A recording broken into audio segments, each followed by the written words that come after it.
If you're going to do it, do it.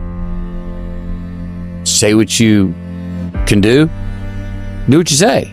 If you can't do it, don't say you can do it. Don't over leverage yourself. Don't over leverage a decision and then jump in and kind of dip a toe. I think I'll try it out. No, think if you're going to try it out beforehand, but when it's time to go, dive. Finish it. Find out. Come out the other side. Don't leave it and go, ooh, if I just would have. That keeps me up at night. I think it keeps a lot of us up at night. When you half-ass something and you just don't know whether you failed or succeeded, got what you want or didn't get what you want. Finding out and looking in the mirror and going, I didn't half-ass it. I went all the way. I found out, and that ain't for me. Or I found out, and you damn right that is for me. That's a great place to get to. But the limbo of not knowing, if you half-ass something, the limbo of going, I hedged my bet. What could have happened? You don't know. And I think what he had in that moment was what I think every parent wants to hope to have with their kids, is that, we raise our kids to go in a structured form. Follow this and you can get most of what you want in life. And that can work. But what do we really want our kids to do? We want them to follow that and then bust out of it one day and not even ask our permission. And that's when we're going, that's my boy, that's my girl, that's my child. Go for it. It carried on into other stories of other jobs. Time to Kill with Joe Schumacher going, I want the lead. That's me going, I want to find out. And Dad told me not to half-ass it back there a few years ago, So if I don't go for it, if I embarrass myself, I'm embarrassing him. So that was also some incentive and some weight behind those moves that I made, some of them. To sit here and go, well, you just tell yourself, this too shall pass. Okay, great. Well, what the hell's that mean? Even if it's true. In the moment, you're like, what are you fucking talking about, man? I'm in the debit section. I'm in a warning section. This sucks. I think that how much I'm conscious of it or not, my undeniable optimism and faith that this isn't all it is. And if it is, so what? That's okay. Well, then really, so what? You know what I mean? What's the big deal? It minimizes. I seem to have a tendency not to make a bigger deal out of things that other people make a bigger deal. Dramas. I don't like to create false drama. When it comes and it's hard, I am affected. I get the blues. I get sad. I get mad. I'm a shit to be around. I can't get to sleep. I got demons in my own head trying to work the riddle out. Why did this happen? That's the other thing that's tough for me, is I think that any bad thing that happens to me, my initial reaction is, what'd you do wrong to lead to this? Like in a relationship, Camilla and I get in an argument. My mind immediately goes, well, what'd you do in the last 2 weeks to let this get to a point where you just had to raise your voice, or she had to raise her voice at you? Usually there's some P's and Q's that were not handled to get to that point. So I like it when things are running like this. The challenge when things are running great is we all tend to think, aha, this is it. I've found it. Bottle it. If I realize this, I can maintain this forever. And the truth is bullshit. No, we can't. But we can minimize it. There are habits that I notice of things I take care of in my life, health-wise, faith-wise, father-wise, husband-wise, that know that if I'm doing that consistently, there's less valleys. There's less stress. There's less warning signs. There's less problematic, oh shit, how'd we get in this? So there's consistently behaviors that I know I can act upon that have worked in the past. How mad and angry and upset and offended people get if they don't know how to react, if they don't have an opinion on something.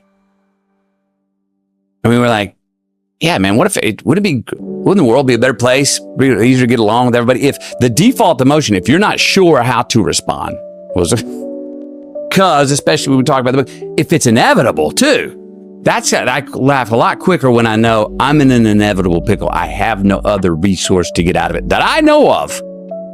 So I'm going to start giggling a little quicker so I keep my eyes open and figure my way. Maybe because sometimes the hard work and the endurance and the elbow grease, the work harder, we were talking about, that hustle is not the way out.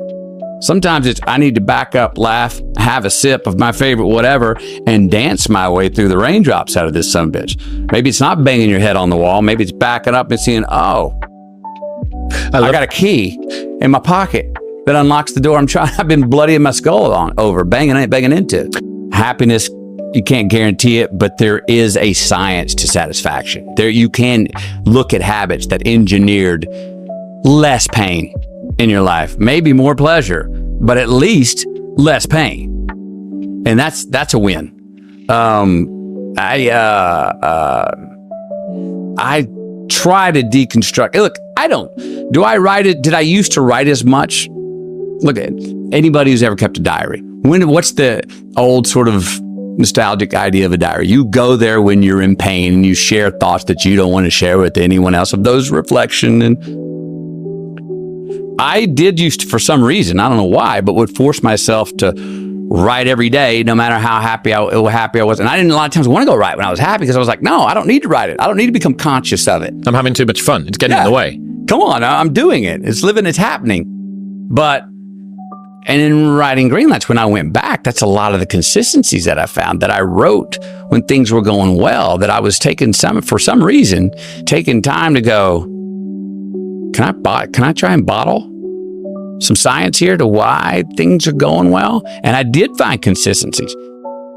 Who I was hanging out with at night, what I was drinking, what bar I was at, what food I was drinking, how exercise, preparation for work, for school. And I found things I was like, you were really happy in this segment of your life. Let's go back and look at what you were doing. Oh, man, I had Augmentino scrolls. I was on them every day. I had some discipline where I was checking in with myself. Oh, you were going to church on Sundays. You were saying thank you, God, before you went to bed each night. You were appreciating more. You were pointing out beautiful things and not taking them for granted. And so I found a list of things. I'm like, and when I get off track, I try to remind myself, you've been slacking on some of those. And I could pull it off. I've evolved. I got different ways. I can get away with some now, but I've definitely found consistencies, and I think we all have them if we just notate them along the way, that they're not by accident. Because we sure as hell deconstruct the reasons when we're in the funk, and we don't believe they're by accident. We can take ourselves to behind the woodshed and show ourselves exactly why we're guilty for every reason, and condemn ourselves for every damn reason we got to that spot.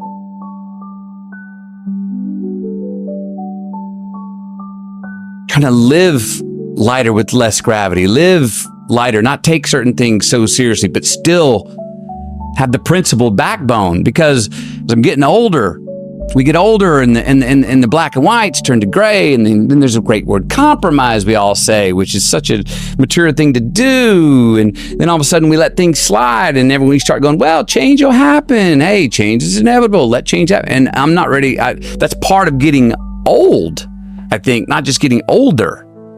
Same with cynicism. It's a disease of getting too old. And I don't want to be ready to give up certain things. I'm going, no, man. The beauty of ignorance, those things that we believed in. I've gotten away with so many things because of my ignorance. I would be dead 14 times in this life if I wouldn't have been ignorant of the situation I was in. I think it's why a lot of relationships don't work. We make her Wonder Woman and she makes us Superman, and neither one of us can live up to it. And that we've got that bulb, that honeymoon bulb, turned up to 100 watts, and the honeymoon's over. We're trying to deal with some real base stuff. Let's leave it at 20 watts. We're just lit, but we're not just feverishly, superhuman.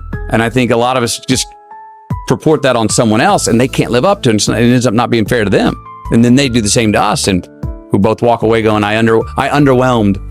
What do you think about when you do succeed and a lot of people go,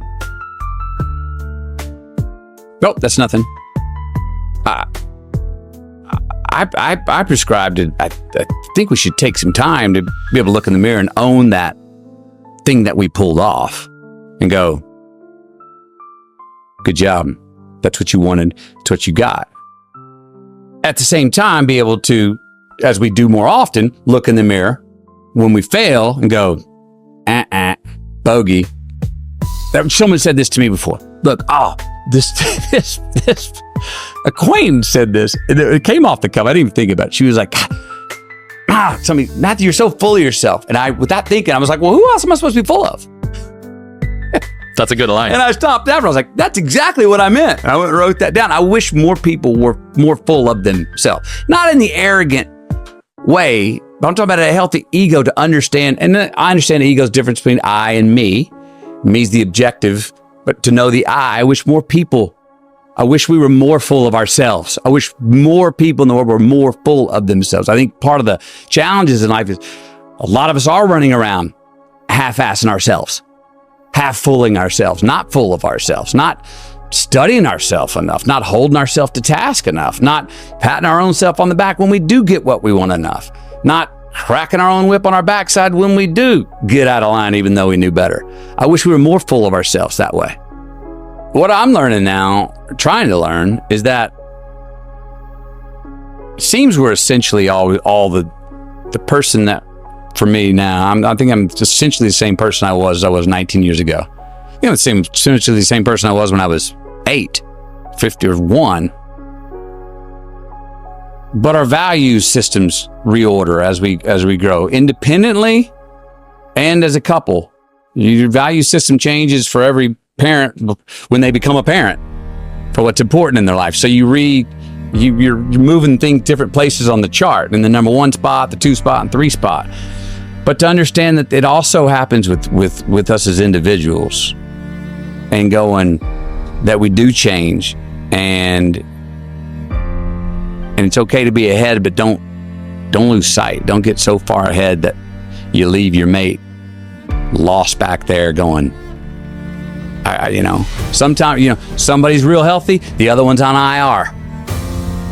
But we're still on the same team. That takes patience by the one who's healthy and takes persistence by the one who's on IR. But you gotta wait up to hold that hand to go, we're still doing this together, even though maybe in this zone right now in my life, I'm flying and you're walking. So certain things that I find, well, she's flying and I'm walking, And so navigating that and how we change as we grow up, and measuring that against who we initially fell for in the first place, and seeing, well, they are still that. The push-off, you have established leverage rather than the create.